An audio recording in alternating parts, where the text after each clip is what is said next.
Bueno, peor es nada.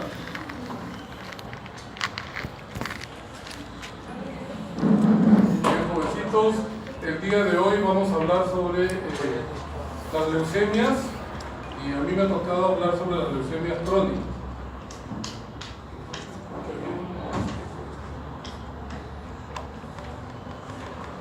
La neoplasia más común desde el punto de vista hematológico de la leucemia.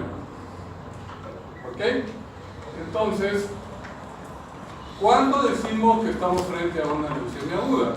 Cuando, al evaluar la sangre periférica, que es lo más frecuente, encontramos más del 20% de blastos.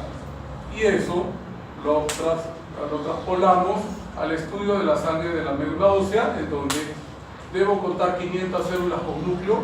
Y de esas 500 células con núcleo, el 20% o más debe ser blanco. Ese es el criterio de leucemia crónica.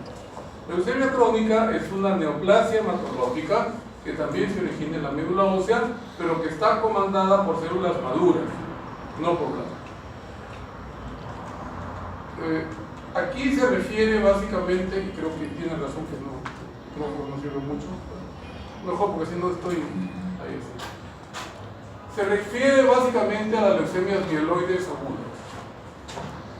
En la leucemia mieloide aguda, la única leucemia aguda que no está comandada por blastos es la M3, que se llama promielocítica. Y si ustedes recuerdan la maduración desde el blasto hasta segmentado, la primera diferenciación del blasto es el promielocítico. Entonces, la leucemia M3 o promielocítica, que es una leucemia mieloide aguda, está comandada por una célula más madura que el blasto. La única en donde no hay blastos, sino promielocitos que son hipergranulares o hipogranulares. Hay dos variantes. La clásica o hipergranular, que es la más frecuente, o la hipogranular, que es más grave. Los linfocitos se ven aparte, ¿no? Como dice ahí.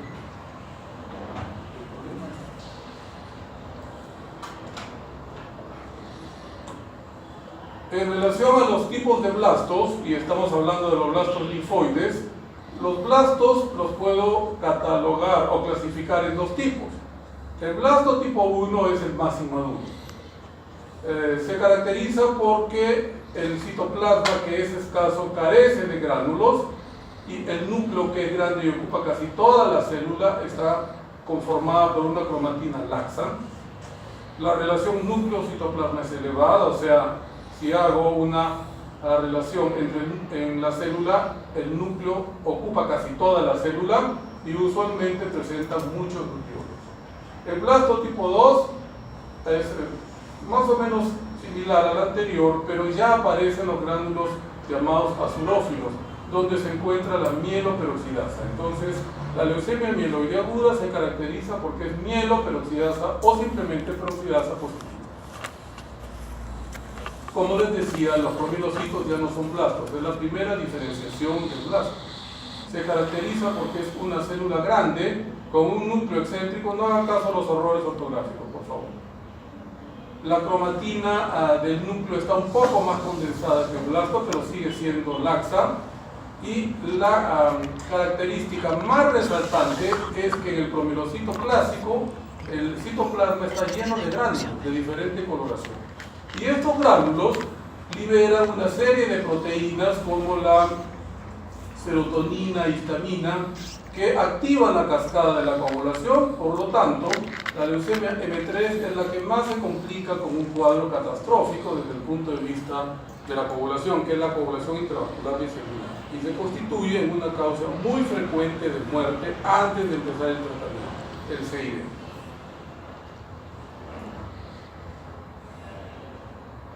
Desafortunadamente para la mayoría de hospitales del Perú, el estudio y el diagnóstico de las leucemias o de las neoplasias hematológicas en general es básicamente por laboratorio. Entonces, la mayoría de hospitales tenemos la primera fase, ¿no?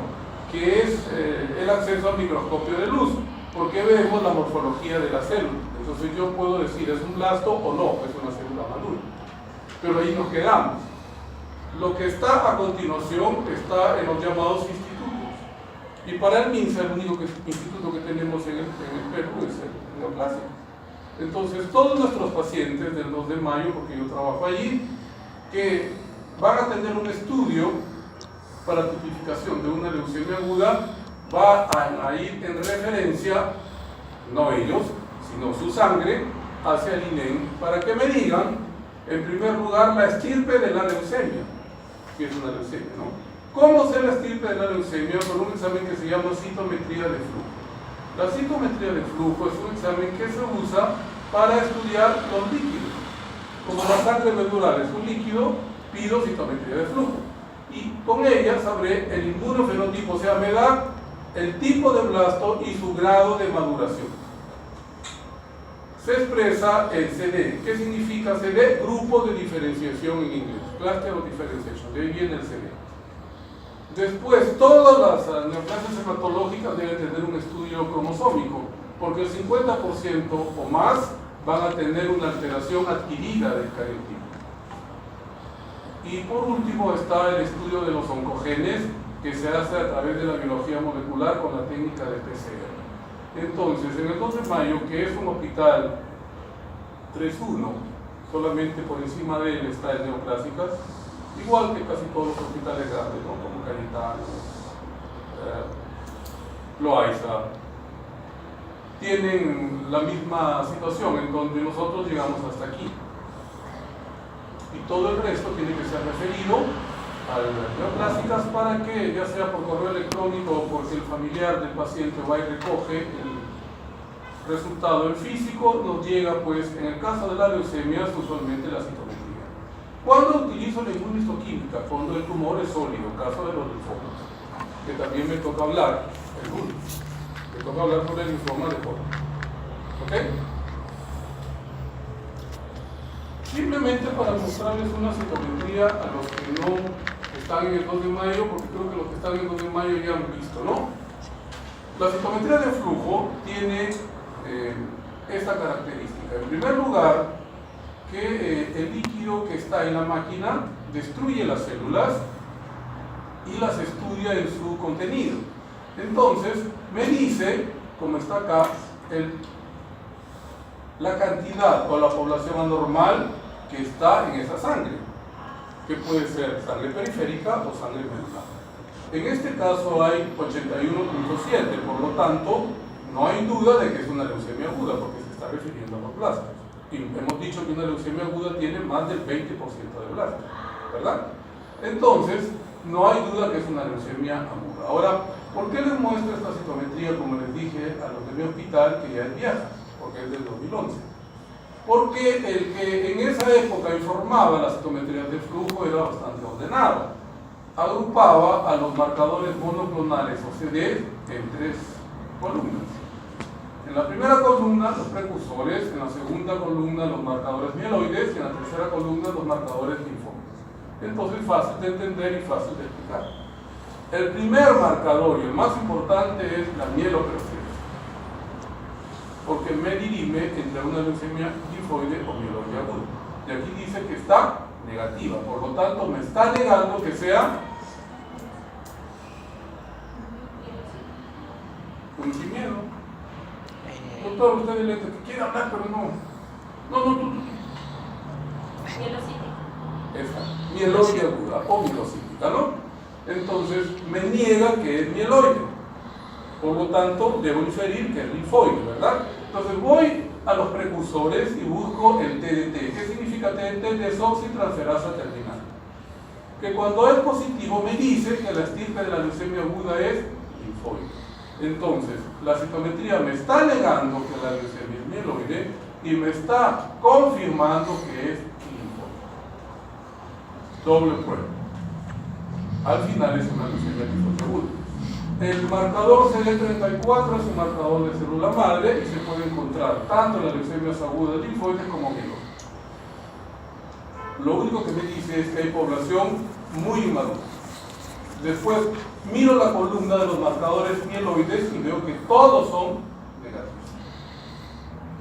Voy a la columna de los marcadores linfoides y los marcadores linfoides que son positivos son los TIL-B, ¿no? 19, el 20 que está acá, si mal no, sí, ¿no? 20, que son B, y el 10 que también es B.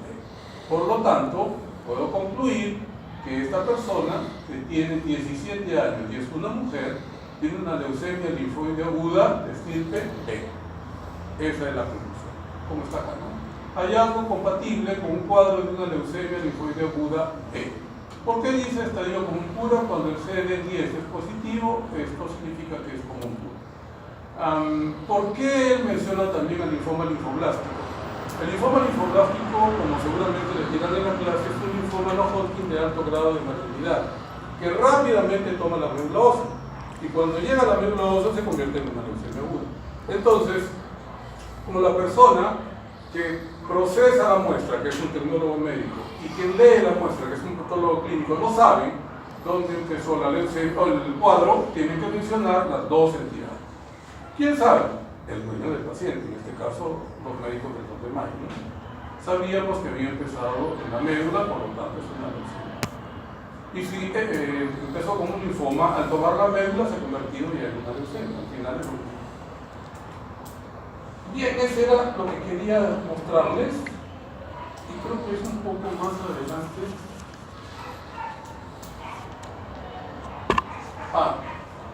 Habíamos mencionado que también era importante estudiar el cariotipo, los cromosomas, porque el 50% o más de las leucemias agudas sobre todo van con alteración cromosómica.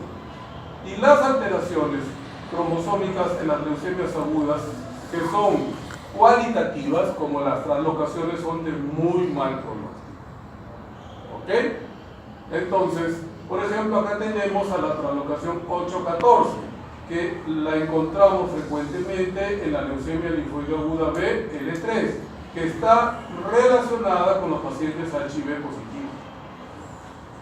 O este cromosoma, que lo vamos a ver ahora en la leucemia mieloide crónica, la translocación 922 o cromosoma Filadelfia. Cuando se presenta la leucemia mieloide crónica es un dato de buen pronóstico. ¿Por qué? Porque me está avisando que la leucemia mieloide crónica es sensible a la acción de los inhibidores de la tirosinquinasa. Pero cuando se presenta en una leucemia aguda es de mal pronóstico. ¿Ok? Entonces, y aquí estamos estudiando la leucemia linfoide aguda. Por lo tanto, si yo encuentro una translocación 922 en un paciente con una leucemia aguda, es de mal pronóstico. Como dice acá, lo podemos encontrar en el 5% de la población infantil y en el 20% de la población adulta. Y así tenemos otras translocaciones que van a empeorar el pronóstico del paciente que tiene el cuadro neoplásico.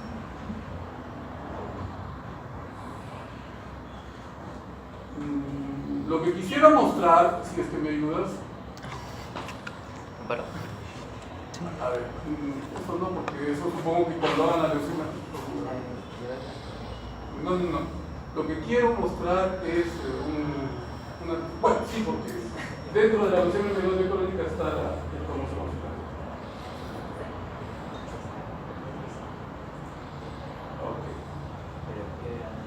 No. Porque lo otro era una introducción que me parece importante hacerla, ¿no? Para que ustedes como que se más o menos se ubiquen en las leucemias crónicas, obviamente se originan también en la médula ósea, pero la característica es que la célula es una célula madura. ¿Y qué ha pasado? Que la médula ósea ha perdido la capacidad de regular la producción de esta célula. ¿Por qué? Porque adquiere una alteración cromosómica. Por eso. Entonces, la leucemia linfoide crónica, como dice, en la definición es una neoplasia hematológica caracterizada porque en la médula ósea voy a encontrar linfocitos pequeños, por lo tanto maduros, tanto en la sangre periférica, en los tejidos linfoides, pero sobre todo en la médula ósea. O sea, el origen de la neoplasia es la médula. Como está también en el segundo párrafo, es la neoplasia hematológica más común en el mundo occidental para el adulto mayor. Y dentro de los tipos de linfocitos, las leucemias linfoides crónicas más frecuentes son las leucemias de estirpe B. que ocupan el 98%.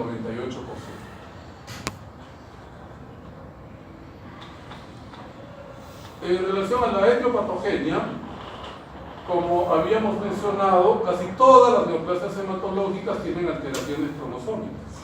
Y en el caso de la LLC es muy común encontrar la trisomía del 12, que le confiere mal pronóstico. En cambio, las otras alteraciones obviamente también van a influir en el pronóstico, pero no son tan malas como la trisomía del 12. Por ejemplo, la translocación 11-14, la translocación 14-18 y la translocación 14-19. Otro dato interesante es que como la estirpe de la leucemia es B, debe tener marcadores monoclonales de naturaleza B, ¿cierto? El 19 y el 20. El 20 es un marcador de madurez del linfocito. Como estamos hablando de que en la LLC las células neoplásicas son maduras, debe ser 20 positivo. Es obligatorio que sea 20 positivo. Y es más, dentro de la citometría de flujo, vamos a encontrar en el 90% de casos o más la inmunoglobulina de superficie o inmunoglobulina M, porque el linfocito B se caracteriza por secretar inmunoglobulina.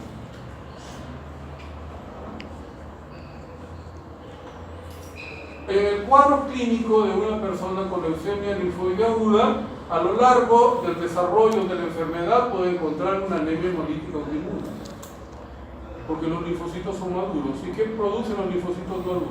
Inmunoglobulina, ¿verdad?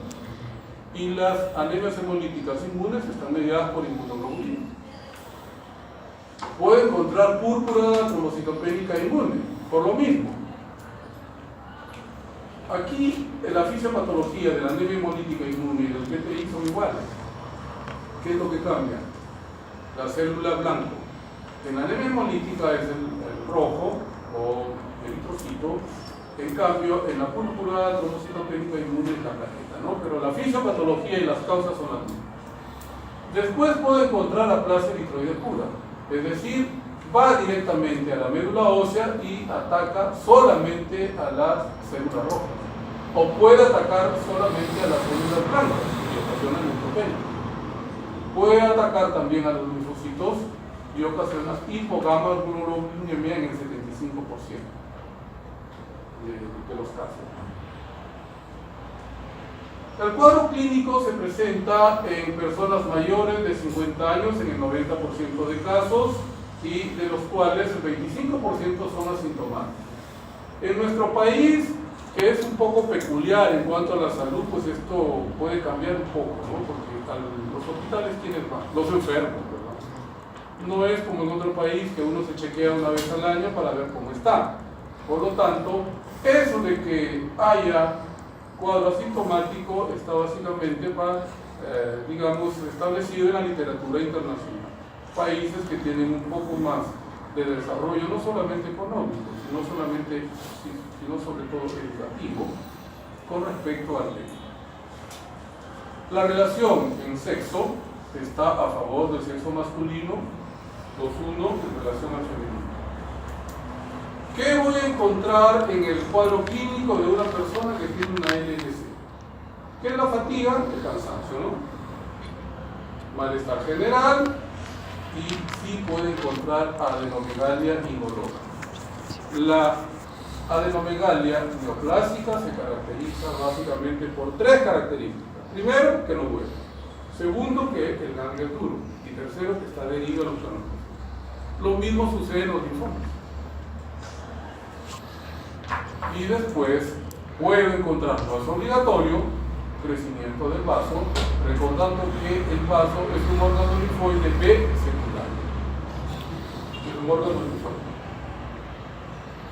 Cuando el cuadro empieza a avanzar, la persona empieza a referir pérdida de peso, y lo más frecuente son las infecciones respiratorias altas recurrentes, sobre todo virales.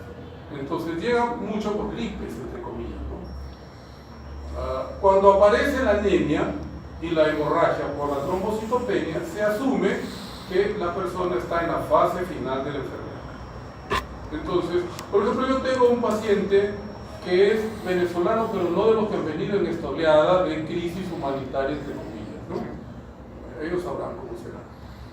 Él vino hace más o menos 10 años porque se casó con una peruana, se jubiló en su patria y se vino a vivir acá. Al año de estar en Lima, se hace un chequeo, como estaba acostumbrado, y de repente tenía 20.000 leucocitos, de los cuales el 80% eran linfocitos. Entonces lo envían conmigo, converso con él, no tenía ningún síntoma, le hacemos las pruebas, con citometría de flujo incluida, y sale una leucemia linfática crónica. Hasta ahora no ha progresado la enfermedad, se ha quedado ahí.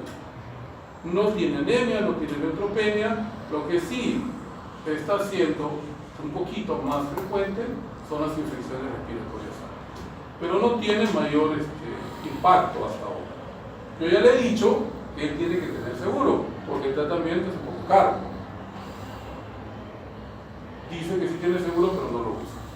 Bueno, entonces, ¿qué voy a encontrar en el hemograma de un paciente que tiene una leucemia linfoide crónica? En primer lugar, leucocitos.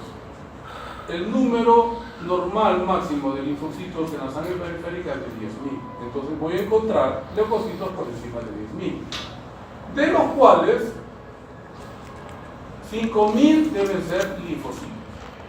Por lo tanto, linfocitosis es cuando la persona tiene más de 5.000 linfocitos por milímetro cúbico. Así como la desviación izquierda es cuando la persona tiene más de 500 bastones, ¿verdad? Y usualmente en nuestra patria es porque hay infecciones agudas. Y desviación derecha es cuando la persona tiene más de 7.000 secretados, que se ve sobre todo en la leucemia mieloide crónica, pero también se ve en aquel paciente que por alguna razón usa corticoides crónicamente. Otra característica es que como las células neoplásicas son células frágiles, al hacer la extensión con la lámina extensora las puedo romper. Entonces puedo haber células incompletas o rotas, y a esas se les llama células fantasmas, que en el caso de la leucemia linfoide crónica toman el nombre de células de Grumprecht. Solo en la LLC se llaman así. En todas las otras leucemias agudas o crónicas también hay células rotas, pero se les dice solamente células rotas. Entonces ustedes en alguna pregunta en un examen, que obviamente yo no lo voy a poner, les digo, la célula de Grumprecht se encuentra en la LLC, solamente ahí, que es lo mismo, pero se le llamó así. En la serie roja, cuando la persona ya está entrando a la fase final, puede presentarse anemia. La anemia se considera cuando la persona tiene menos de 11 de hemoglobina, para el caso de la LLC, y de esta anemia la causa más frecuente es la invasión por los linfocitos que están en la médula ósea, que crecen desmesuradamente y disminuyen el compartimiento de las células rojas. Pero un 20% de los pacientes con LLC van a ser positivos al test de CUS directo. Y el test de CUS directo positivo me indica que el cuadro de la anemia es, pregunto, inmune, por lo menos inmune, ¿no? Entonces, muchos, o sea, el 20% hace un test de CUS directo positivo, pero no hemolizan.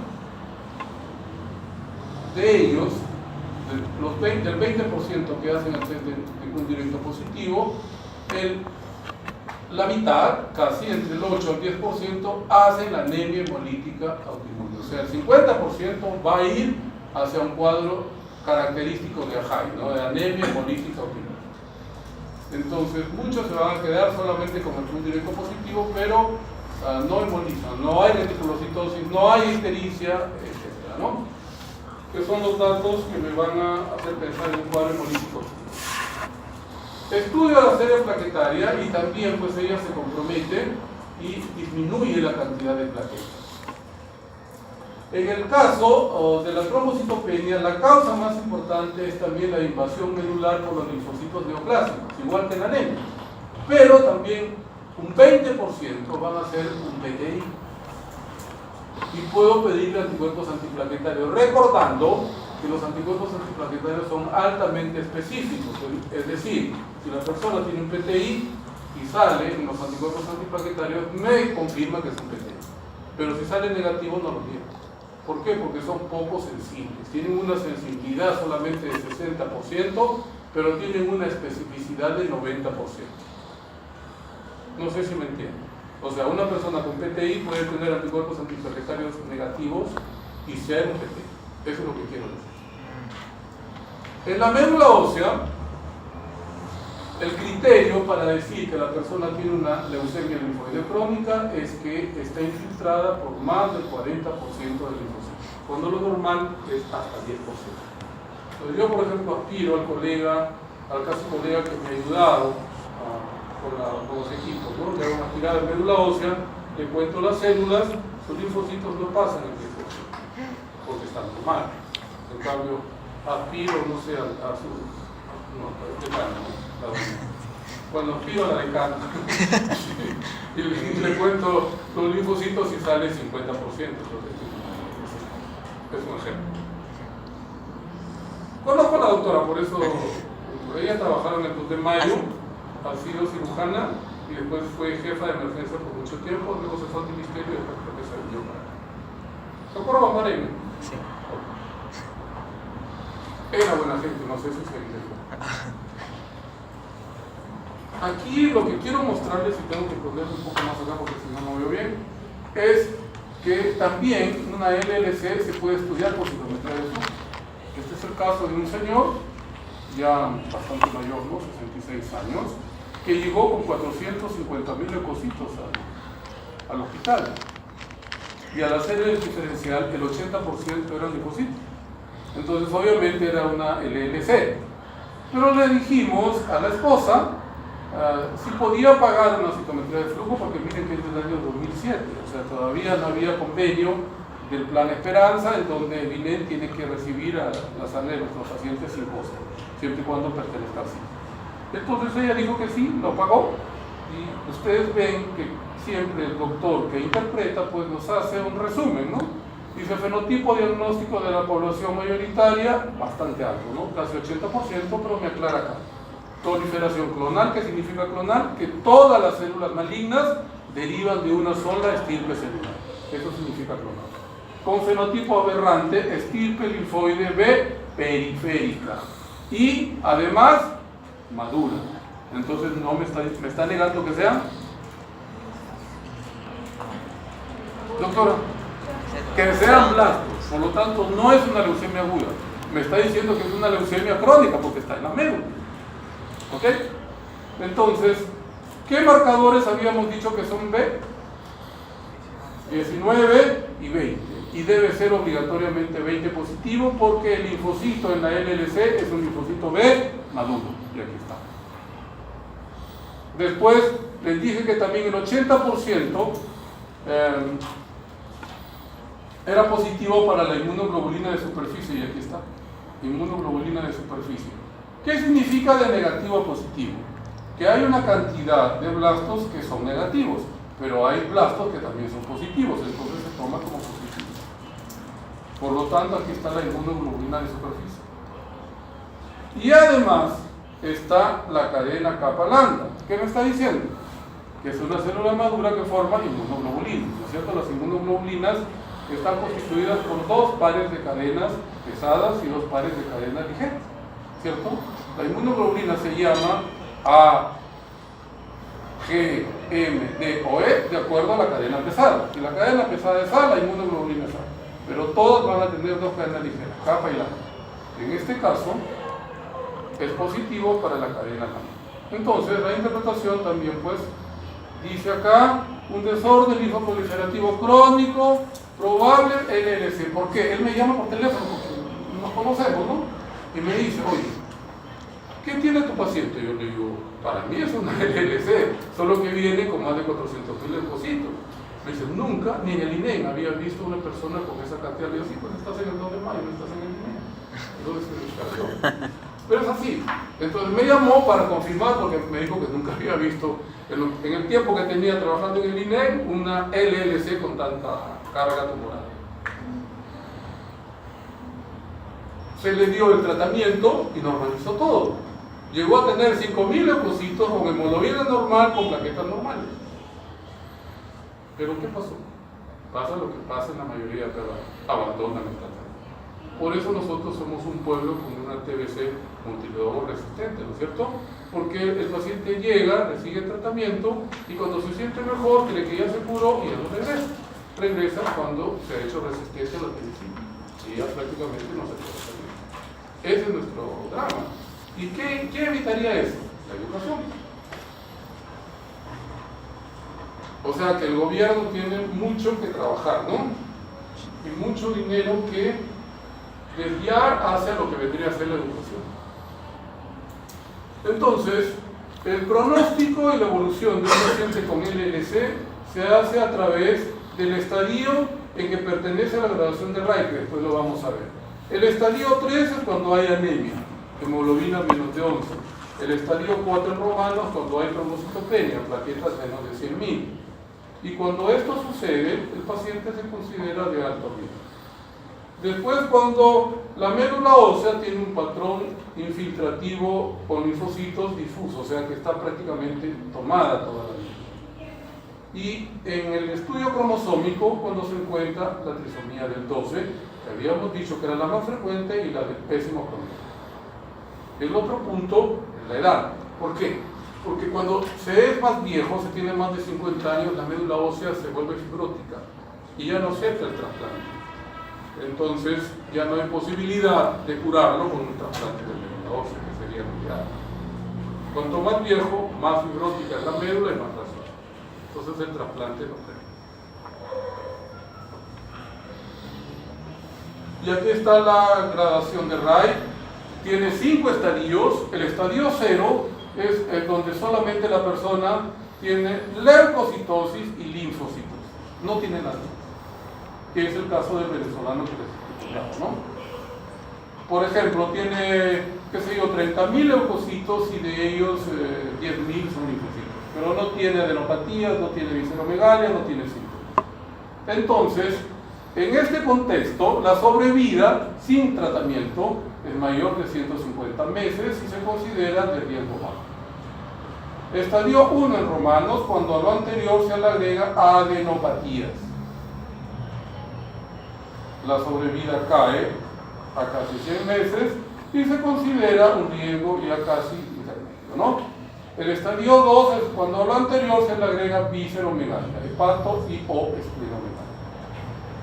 La sobrevida cae a 70 meses y el pronóstico o riesgo se considera intermedio.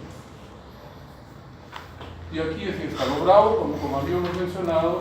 Estadio 3 en romanos es cuando la persona tiene menos de 11 gramos de hemoglobina. Miren cómo cae espectacularmente la sobrevida, ¿no? Menos de 20 meses. Por el hecho de tener anemia o trombocitopenia. Se considera de alto riesgo. Y el 4, aquí hay un error, ¿no? Porque debería ser menos de 100.000. Acá dicen más de 1 millón. Aquí hay que corregir. Menos de 100.000 plaquetas por milímetro cúbico también es de alto riesgo. En relación al tratamiento, cuando empezó el tratamiento de la anemia, de la leucemia linfática crónica, se daba un alquilante, que en este caso era el clorambucil, y siempre un corticoide. Cuando una persona tiene una enfermedad donde participan los linfocitos, y sobre todo los linfocitos B, siempre se utilizará en su esquema de tratamiento prednisona. Por lo tanto, en el lupus, en la artritis reumatoide, que también son enfermedades ligadas por linfocitos, se utilizan los corticoides. Con esto se conseguía una remisión del 80%, hasta que aparece la fludarabina, o monofosfato de fludarabina, que hasta ahora se considera uno de los tratamientos referentes, siempre y cuando se dé con la prednisona, que es lo que le dimos al señor, y su médula ósea normalizó. Sus leucocitos bajaron y su hemograma estaba normal. También puedo utilizar los esquemas de poliquimioterapia que se utilizan en los linfomas no Hodgkin. ¿Qué significa CBP? Ciclofosfamida, vincristina, prednisona. Siempre un corticoide. ¿Qué significa CHOP? Ciclofosfamida, doxorubicina, vincristina, prednisona. En este caso, la O es el nombre comercial de la vincristina, Oncovin, de ahí viene el nombre.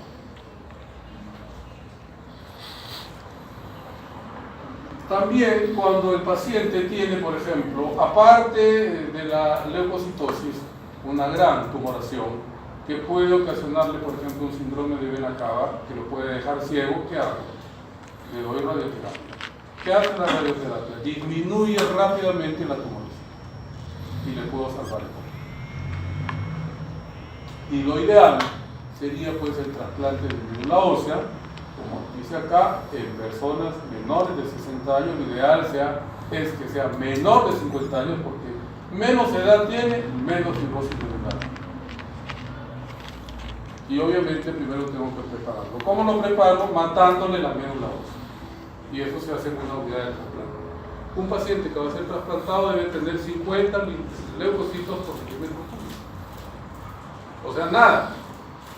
Y por eso tiene que estar aislado en un cuarto que tiene ciertos requisitos, ¿no? Como flujo laminar, el aire entra por una puerta y sale por otra puerta. Las personas que ingresan con ropa de papel que es desechable, y la comida tiene que ser, entre comillas, estéril. O sea, ingresa la comida, ahí hay un microondas y la persona que le da la alimentación tiene que calentarse los líquidos para evitar la contaminación con bacterias. Es así. Esto vendría a ser la evolución del tratamiento de la leucemia linfoide crónica para situarnos aquí, ¿no? En el monofosfato de fludarabina, que es lo que se utiliza hasta ahora, con corticoide. También se puede utilizar, este no es con X, sino con B de barco, ¿no? Rituximab. ¿Qué es el rituximab? Es un medicamento monoclonal que se dirige contra los linfocitos que son CD20 y la LLC es una leucemia de estirpe B, por lo tanto es CD20 positivo. Hemos dicho que el CD20 es un marcador de madurez del linfocito y debe ser B. El rituximab se da a dosis de 375 miligramos por metro cuadrado una vez a la semana por 4 o 5 semanas. Y esto vendría a ser un frotis de sangre periférica, en donde se muestra pues que todas las células se parecen. O sea, un hemograma, igual que un aspirado de médula ósea, cuando yo lo veo al microscopio debe ser diferenciado. ¿Qué significa diferenciado? Que predominen los neutrófilos, que son las células maduras que nos van a defender. En este caso se ha perdido la diferenciación. ¿Por qué? Porque todas las células son iguales. Son mononucleares con un núcleo compacto y escaso citoplasma. Son linfocitos, entre comillas, normales. ¿Pero qué ha pasado? Que la médula ósea ha perdido la capacidad de regular la producción. ¿Por qué? Porque adquirió una alteración cromosómica que le impide regular la producción.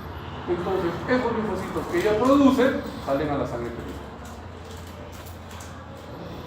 Igual acá, linfocitos maduros con citoplasma pues, un poquito más notorio que en el caso anterior, pero son linfocitos maduros. Lo único que han hecho es que han perdido la capacidad de regular su producción.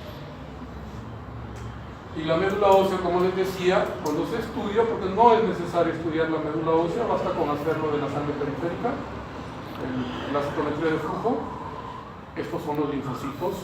Y esto es un neutrófilo, este es otro neutrófilo, este es un bastón. Entonces los linfocitos deben haber ocupado más del 40% de la médula ósea, ¿no? Como está acá. O sea, lo que predomina son los linfos, y son maduros. Cuando no es posible, si uno quiere ser más académico todavía, obtener sangre medular, puedo hacer una biopsia de médula ósea y voy a encontrar lo mismo. Este es un megacariocito, que es la célula más grande que tenemos en la médula ósea, ¿no? Que origina las plaquetas, pero que está rodeado de linfocitos. Ahora, la segunda leucemia crónica, que es la leucemia mieloide crónica. La leucemia mieloide crónica la podemos estudiar como una leucemia crónica o como un síndrome mieloproliferativo crónico. ¿Qué es un síndrome mieloproliferativo crónico? Es aquella enfermedad hematológica que se caracteriza por esplenomegalia. Por ejemplo, todos los mieloproliferativos crónicos deben tener esplenomegalia. ¿Por qué? Porque la médula ósea ha cedido la formación de las células hematológicas al vaso. Entonces el vaso crece. Por eso hay esplenomegalia. ¿Y cómo se llama ese evento? Metaplasia mieloide. Entonces la metaplasia mieloide es el hecho de que el vaso, que es un órgano hemocaterético por excelencia, o sea, destruye a las células viejas hematológicas, más bien en ellas forma células, aparte de destruir. Por eso, en todos los mieloproliferativos crónicos habrá esplenomegalia. Y quien más lo expresa es la leucemia mieloide crónica. Si ustedes tocan un vaso de un paciente con un DMC, nunca lo van a olvidar. Es duro como la cabeza de algunos o como la cadera. Y llega hasta la fósil. Entonces, más esplenomegalia hay, la médula está más tomada. Por lo tanto, es un síndrome mieloproliferativo crónico o una leucemia mieloide crónica que tiene impacto en las células prepulsoras, ya no en los plasmas, ya son células diferentes, que ocasiona leucocitosis con granulocitos. ¿Cuántos granulocitos tenemos?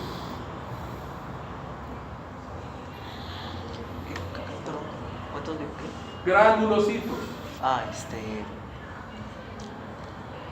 ¿Ves? ¿Cuáles son?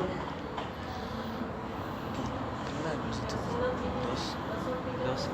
Y los más abundantes, los neutrófilos. Entonces, la persona tendrá leucocitosis con neutrofilia, basofilia, eosinosis.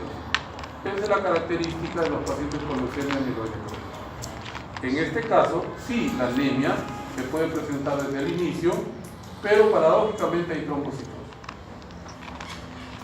Y esplenomegalia, porque hay, ¿cómo se llama la formación de células en el vaso? Metaplasia mieloide, ¿no? Por eso, hay esplenomegalia por metaplasia mieloide. Las causas en la leucemia mieloide crónica se relacionan con exposición a radiación ionizante por un periodo más o menos largo, ¿no? Entre 4 a 11 años. Usualmente la leucemia mieloide crónica fue descrita como una neoplasia de personas mayores, pero ahora en donde Mayo se ha convertido en referencia para la zona de la Sierra Central y para el trapezo andino, los pacientes que nos llegan con NMC de esa zona tienen 20 años o tienen 22 años, no son viejos y ya vienen con NMC. ¿Por qué? Porque están expuestos a estos problemas de la contaminación, porque son zonas mineras. Por eso yo siempre les digo a mis alumnos, no, la Oroya debería ser la ciudad más rica del mundo, ¿no? Porque es entre comillas era la capital de la minería peruana, pero es una ciudad que da asco, que ya la clausurada y tiene que formar otra ciudad. ¿Por qué? Porque nuestras autoridades peruanas, como eran corruptas, se ponían en, digamos, se coludían con los dueños de las grandes empresas y tú me pagas y yo no digo. Y contaminas el ambiente, les contaminan los ríos a las poblaciones que viven por ahí, entonces les quitan la alimentación porque se alimentaban de pescado. Y ese pescado ya no estaba. O sea, un río que no tiene peces es un río que no sirve. Es así. ¿El río no sirve? No. Primero que ya no tiene ni agua. Entonces está lleno de basura. Y si tuviese agua estaría contaminado, no habría peces. Si no hay peces, no hay vida. Entonces esa agua no sirve. Así estamos.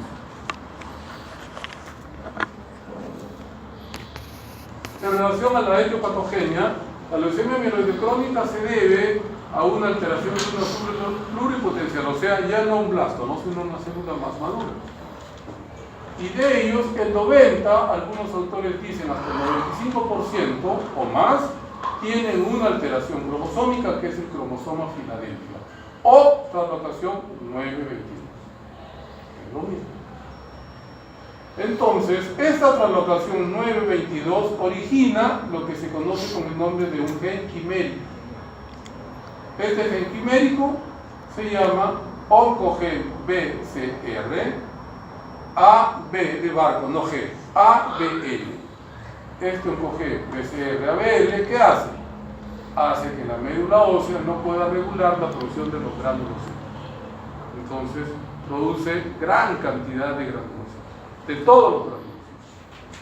Entonces, el oncogen BCR-ABL sintetiza en exceso esta proteína que se llama tirosinquinasa, que es la responsable de la granulopoiesis.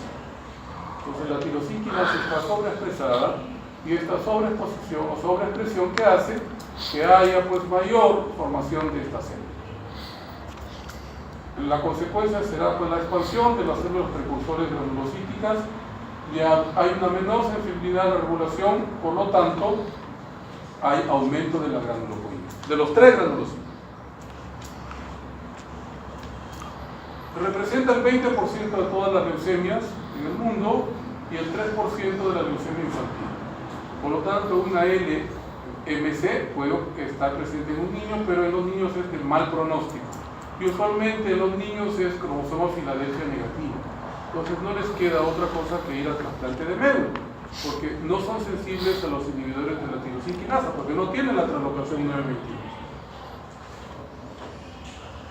El cuadro clínico lo vamos a dividir en 3 partes: la fase de debut o crónica, la fase de transformación o aceleración, que está transformando en una leucemia aguda, y la crisis plástica o leucemia aguda, siempre y cuando no haya recibido el inhibidor de tirosina quinasa, o sea, cromosoma Filadelfia negativo. La primera fase, que es la fase de debut, se caracteriza porque el paciente nos hace recordar a un paciente tuberculoso. Tiene fatiga por la anemia, malestar general, molestias abdominales por la esplenomegalia, lo mismo que la llenura precoz, la pérdida de peso, ¿por qué? Por el hipermetabolismo a que está sometido el organismo, por la pérdida de la regulación de la glándula fallece, y sudoración excesiva por lo mismo. Entonces nos hace recordar a un tuberculoso o un sidoso que está debutando. Los signos entonces serán la palidez, que es evidencia de anemia, la esplenomegalia, evidencia de la metaplasia mieloide, el dolor esternal porque el esternón, el periósteo pues que rodea el esternón puede estar infiltrado por la célula. En el hemograma, lo más resaltante es la leucocitosis, que a veces puede ser inclusive mayor que 100.000, con granulocitosis, y van a estar en todos los estadios madurativos. Entonces, la sangre periférica va a ser un reflejo de lo que está pasando en la médula ósea. Por eso ahora, para hacer el diagnóstico de LMC, ya no se estudia la médula ósea, solo se estudia la sangre periférica, porque es lo mismo.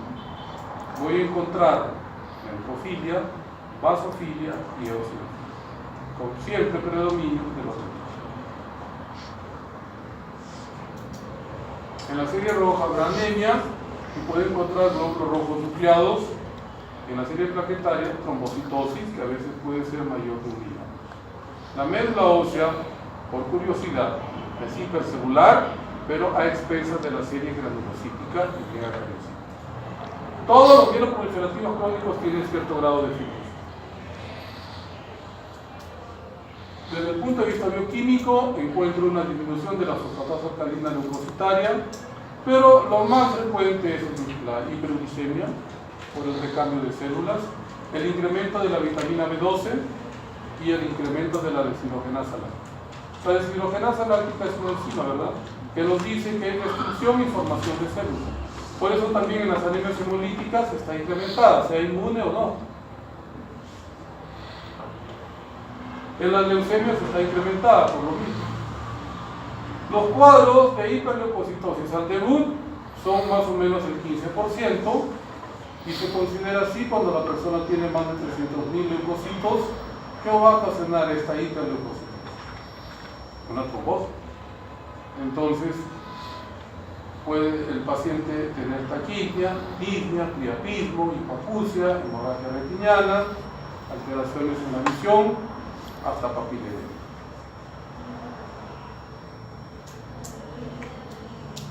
Habíamos dicho que todas las neoplasias hematológicas debían tener un estudio cromosómico, ¿verdad?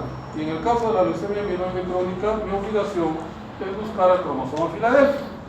Entonces, si yo voy a lo que es cuantitativo, esta es un cariotipo, sería un cariotipo normal, ¿verdad? Es una mujer porque tiene 46 cromosomas, de los cuales 2 son X. Pero si voy un poco más allá y miro hacia la derecha, esta mujer que tiene un cariotipo cuantitativamente normal tiene una alteración cualitativa, la translocación 922, que es el cromosoma Filadelfia.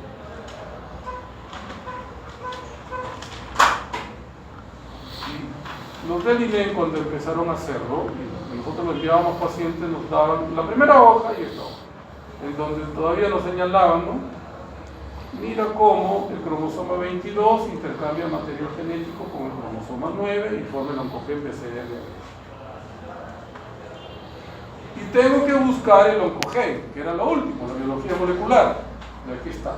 El oncogen BCR ABN está positivo. ¿Cuál es el tratamiento de una leucemia mieloide crónica cuando viene en fase crónica? Va a depender de la cantidad de leucocitos. Pero si tiene más de 100.000 leucocitos y el paciente empieza a tener taquiña, lesión borrosa, quiere decir que está haciendo trombos. Entonces, ¿qué tengo que hacer? Leucoferesis. ¿Qué es la leucoferesis? Someterlo a una máquina para sacarle leucocitos y darle un medicamento para disminuir o frenar la granulopatia. Lo que se usa es la hidroxiuria, que es un medicamento bastante eficaz en el control de la regulación de la granulopoiesis, pero que no tiene injerencia sobre el oncogen BCR. No lo desaparece. El que lo desaparece es el imatinib. La sobrevida antes de la era del imatinib era de 39 a 47 meses, pero aumentaba con el uso de la quimioterapia, no como la hidroxiuria o hidroxicarbamida. Ahora en el Perú no tenemos hidroxiuria, sino tenemos hidroxicarbamida, que es su prima hermana. Después apareció el alfa-interferón. La fase acelerada, la segunda fase, es cuando el paciente que tiene cromosomas finales positivos no recibe el inhibidor de tirosina o desgraciadamente no tiene el oncogen BCR-ABL. Entonces, habiendo inhibidor de tirositinasa, no se lo puedo dar. Entonces, la segunda fase es como la primera fase.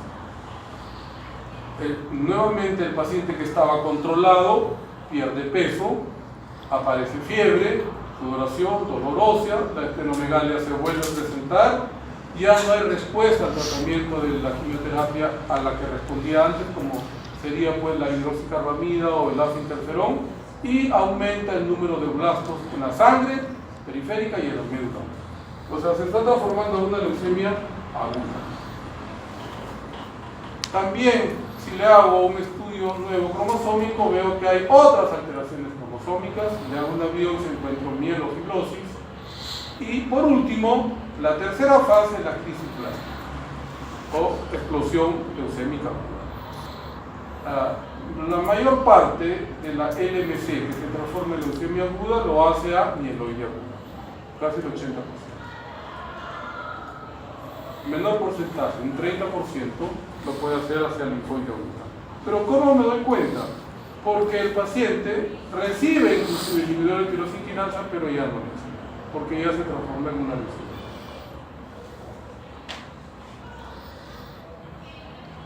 Entonces, vamos a ver desde los inicios del tratamiento hasta ahora, ¿no? El busulfán, después vino la hidroxiuria que se utiliza hasta la fecha. La dosis es 30 miligramos por kilo de peso por día. El efecto adverso más frecuente de la mielosupresión, o sea que lo puede ocasionar leucopenia. Y consume folato, por lo tanto puede haber una eritropoiesis megaloblástica. Voy a ver en la médula ósea los eritroblastos muy grandes, como se ve en la anemia megaloblástica, que supongo yo ya han hecho la clase, ¿no? De anemia megaloblástica.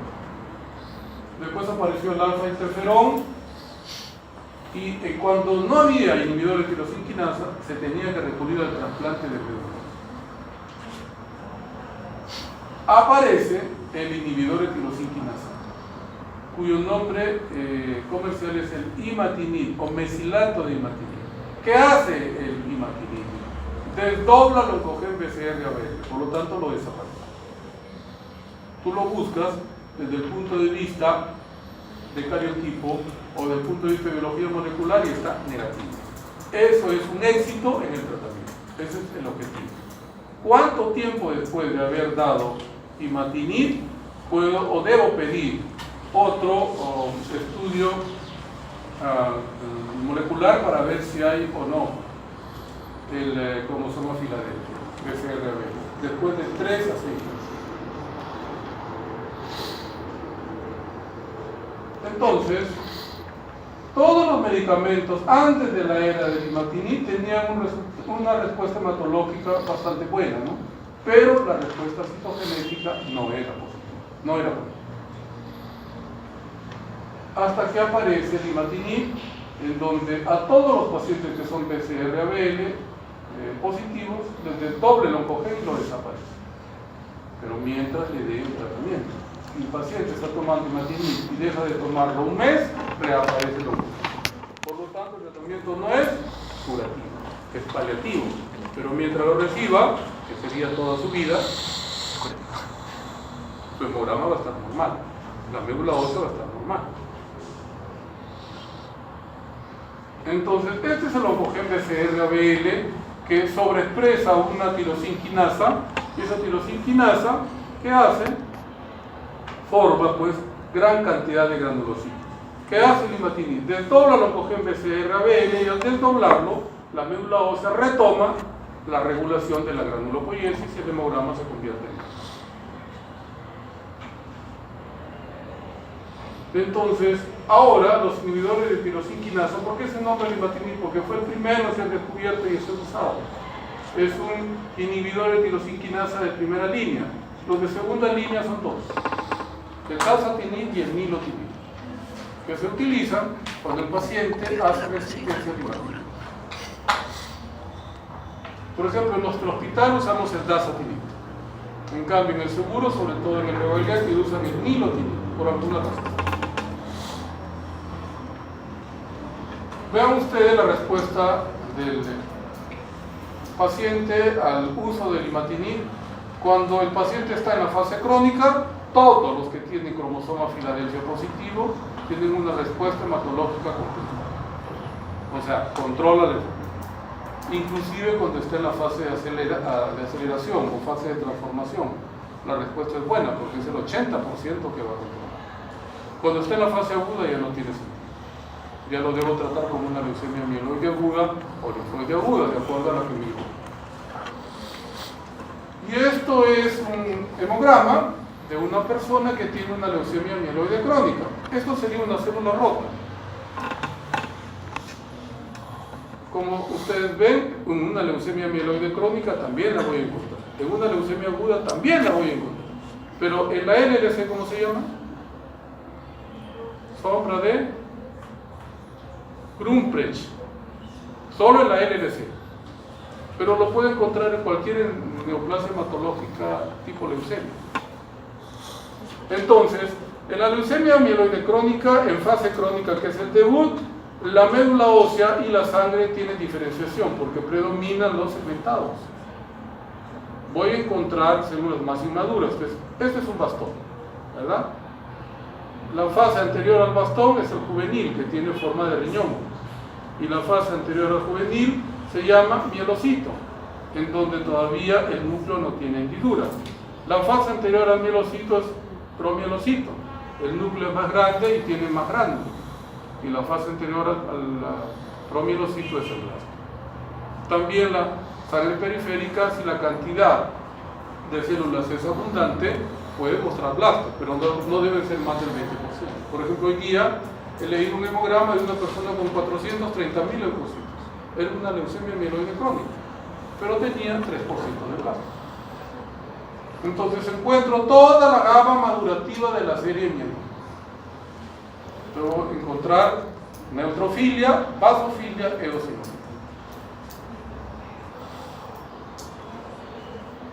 Lo mismo, sangre periférica o médula ósea. Este es un mielocito, un juvenil, un bastón y segmentados.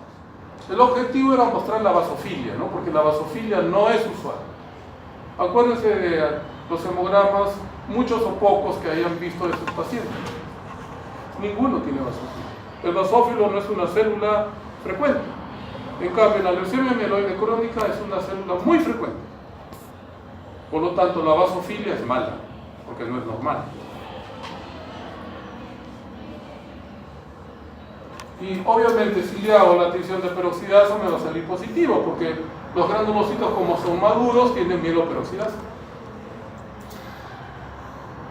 Una biopsia de médula ósea es hipercelular, con un poquito de fibrosis, que son estos tractos que cruzan la médula ósea. Y quizá lo llamativo es que en la biopsia de médula ósea, en una leucemia mieloide crónica, puede encontrar estas estructuras que se llaman cristales de Charcot-Leyne, que se encuentran en la leucemia mieloide crónica, pero ahora no se usa pues hacer una biopsia de médula ósea. Basta con el estudio de la sangre periférica.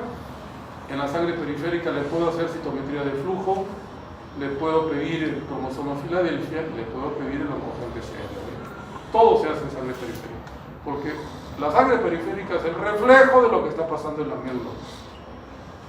Solo en la LBC. Y esta es la metaplasia mieloide, es la formación de células hematológicas en un órgano diferente de la médula, en este caso en el hígado. Primero es en el vaso. Cuando la metaplasia mieloide avanza, el hígado también puede formar células hematológicas.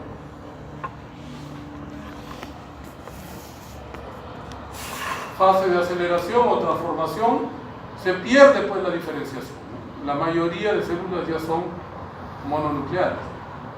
Todavía quedan algunos rezados, por ejemplo, este es un eosinófilo, un poco aberrante, pero eosinófilo al fin. Este es un segmentado.